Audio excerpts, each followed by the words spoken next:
Jeans T shirt नहीं पहनना है और लड़कों को लड़कियों के कपड़े नहीं पहनना है। ऐसा काम करने वाले जो करते हैं वो परमेश्वर की नज़र में घृणित है। ये सिर्फ लेडीज के लिए नहीं है, जेंट्स के लिए भी, दोनों के लिए है। आजकल तो क्या कर रहे हैं, आजकल लड़के लड़कियां दोनों ही रिप्ड जीन्स पहनकर चर्च में आते हैं। मुझे समझ नहीं आ रहा आप लोग चर्च जा रहे हो या मॉल जा रहे हो या सिनेमा थिएटर में जा रहे हो फिल्म देखने के लिए। आजकल के यूथ्स में परमेश्वर का भय बिल्कुल नहीं है।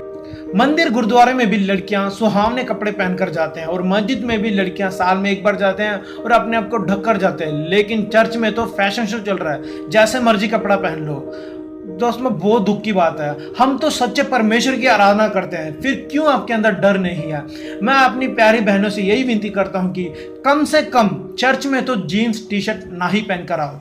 आप बोलोगे फॉरेन में बाहरले देश वालों तो पहनते हैं, मैं यही बोलूंगा वचन में जो लिखा है उसके अनुसार चलो, दूसरों को ना देखो। ड्रेस के बारे में बोलो तो सबको गुस्सा आता है, लेकिन एक दिन परमेश्वर का क्रोध भड़केगा उस 7 साल में, तब सोचोगे हमने गलती कर दी।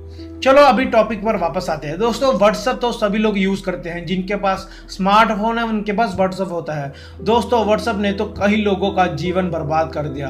व्हाट्सएप हमारी पर्सनल लाइफ को भी खत्म कर रहा है। दिल्ली में एक व्यक्ति ने अपने वाइफ का कत्ल कर दिया क्योंकि उसकी वाइफ सारा दिन व्हाट्सएप चलाती रहती है, घर पर ध्यान नहीं देती, इसलिए उसे मार दिया। दोस्तों व्हाट्सएप के कारण कई लोगों का डिवोर्स हो चुका है। इटली में भी 40% डिवोर्स व्हाट्सएप के कारण हुआ। व्हाट्सएप के कारण अब घर घर में अडल्ट्री घुस गई है, व्यभिचार घुस गया है।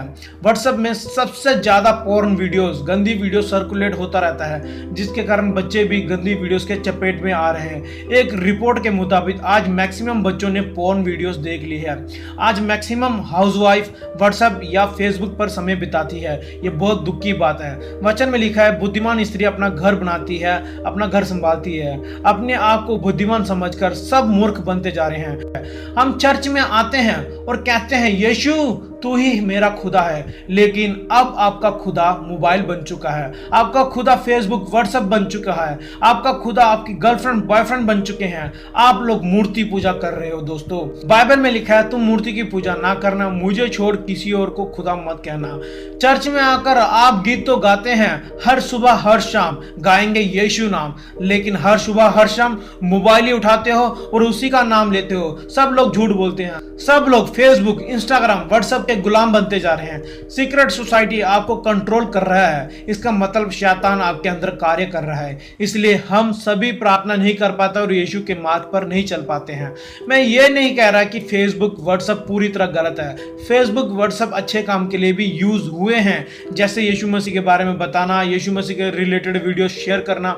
अगर समाज में कुछ गलत हो जाए तो सोशल मीडिया के जरिए हम एक दूसरे को शेयर करके बताते हैं क्या गलत हो रहा है समाज में, तो ऐसी वीडियो शेयर करते हैं, अच्छी बात है।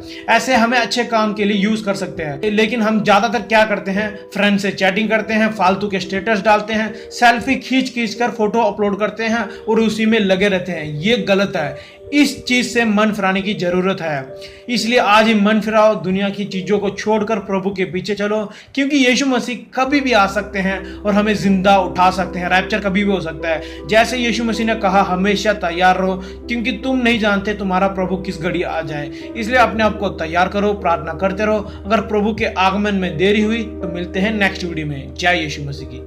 दोस्तों इस वीडियो को लाइक करना, शेयर करना और ये रैप्चर ग्रुप